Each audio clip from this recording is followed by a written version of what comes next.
एक थोड़ा सा चित्त से ही रिलेटेड थोड़ा सरल प्रश्न है। नहीं, आप कठिन से कठिन करिए। सरल प्रश्न में भी थोड़ा कंफ्यूजन है जी।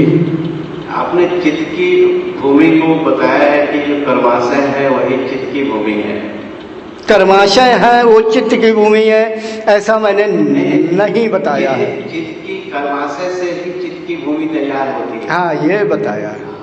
Point number 1। तो वहाँ पे चित्त को आपने एक अर्थ एलिमेंट भूमि के रूप में चित्त का वर्णन किया। कहीं पर आपने चित्त को जलाशय के रूप में वर्णन किया है कि प्राण और वायु से, जब प्राण की वायु चलती है चित्त रूपी जलाशय में तो उसमें स्पंदन होता है। तो वहाँ पे चित्त जलाशय है, यानी वो द्रव के फॉर्म में, यानी जल का रूप में है।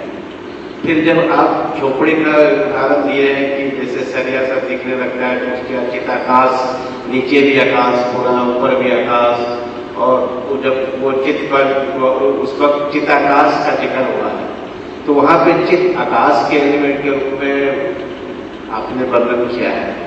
अब कंफ्यूजन ये हो गया कि चित्त को मैं क्या मानूं, भूमि के रूप में, जलाशय के रूप में या चित्ताकाश के रूप में? आखिर वो किस एलिमेंट से बना है? आकाश एलिमेंट से, पृथ्वी एलिमेंट से, या जल एलिमेंट से, या किसी और एलिमेंट से? ये सिर्फ समझाने के लिए आपने प्रतीकात्मक रूप सहारा दिया है। जी, यही सही है।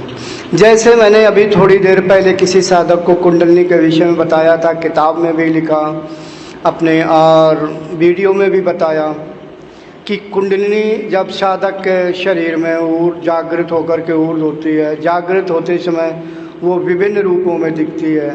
तो अब ये कहा जाए, क्या कुंडलिनी नक्काशीदार दरवाज़ा है? क्या कुंडलिनी नाग है? क्या कुंडलिनी आकाश में चमकने वाली बिजली है? सत्य तो यह है, शक्ति का कोई स्वरूप नहीं होता है। जब वो स्वरूप को धारण करती है तब वो इतनी सुंदर स्त्री के रूप में धारण करती है। जहाँ तक मेरा ज्ञान है, मैं तो उससे बहुत प्यार करता हूँ, कुंडलिनी देवी से, क्योंकि मेरी तो वो माँ है और उसने भी मुझे बहुत प्यार किया है। उसी की कृपा से आज मैं साधकों को मार्गदर्शन दे पाता हूँ। कभी भी मुझे शक्ति की कमी महसूस नहीं होती है।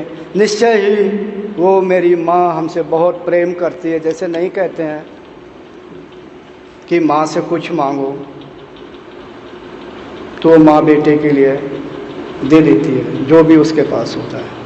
हमारा मतलब कहने का कि कुंडलिनी के रूपों का मैंने विवरण दिया। तो फिर कुंडलिनी क्या है? सिर्फ समझाने की दृष्टि जो है, जैसे जब हम इस शरीर को ही सब कुछ अपना समझे हुए हैं, जबकि हम शरीर हैं ही नहीं। अगर मैं शरीर को इंद्रिय समझ लूँ वो भी मैं नहीं हूँ, सूक्ष्म शरीर समझ लूँ वो भी मैं नहीं हूँ। लेकिन धीरे धीरे जब अंतर्मुखी होता है तो ऐसा लगता है कि शायद मैं यही हूँ। लेकिन जब उसका साक्षात्कार हो जाता है तो वो जड़ रूप में भाषित होने लगती है। यहाँ पर सिर्फ समझाने की बात कही है।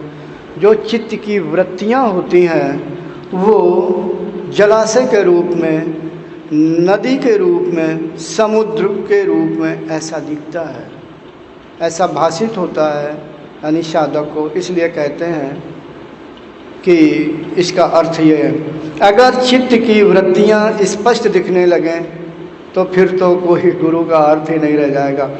कभी कभी ऐसा भी होता है कि दिखता कुछ है, उसका अर्थ गूढ़ होता, कुछ गूढ़ होता, तो बड़े बड़े मार्गदर्शक भी उसे अर्थ सही नहीं निकाल पाते हैं ऐसे अनुभव का। अब ये अगर जो हमें अनुभव का अर्थ निकालने की सामर्थ्यता है तो मैं क्या कहूँगा, ईश्वर का आशीर्वाद, मेरा परिश्रम पूर्व जन्मों का।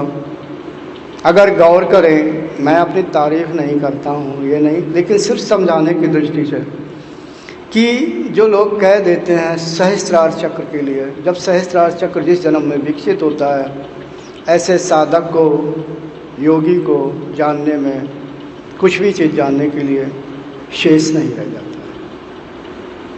इसलिए वो अनुभवों के अर्थ अच्छे ढंग से निकाल सकता है अगर अन्य किसी योगी के विषय में देखें तो शायद इतना स्पष्ट ना लिखे, लेकिन मेरी किताब कोई पूर्ण नहीं है, अभी बहुत कुछ है, लेकिन सब चीज़ नहीं लिख सकता हूँ।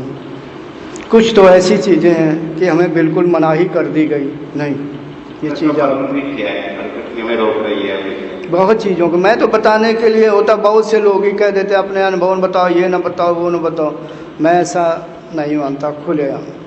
बहुत से मार्गदर्शक कह देते हैं अनुभव बताओगे अनुभव नहीं आएंगे, ऐसा नहीं है। देखो मैं अनुभव बताता था, खूब आते हैं, मैं साधकों से भी आपस में कह देता हूँ, आपस में अनुभव शेयर करें। तो हमारा मतलब जो आपने चित्त कहा है, एक और प्रश्न से, चित्त की जो भूमि होती है उसका वर्णन मैंने तीसरी किताब में किया हुआ है।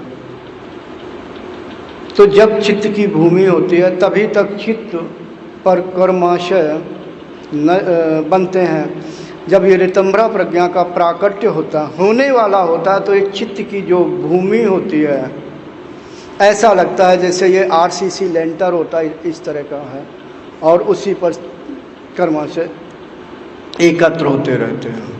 मगर जब ऋतंभरा प्रज्ञा का प्राकट्य होता है, धीरे धीरे उसका विकास क्रम होता है, ऐसे ऋतंभरा प्रज्ञा का पूर्ण रूप से विकास नहीं होता है। मुझे भी लगभग 16-17 साल हो गए, अभी मैं पूर्ण नहीं हूँ।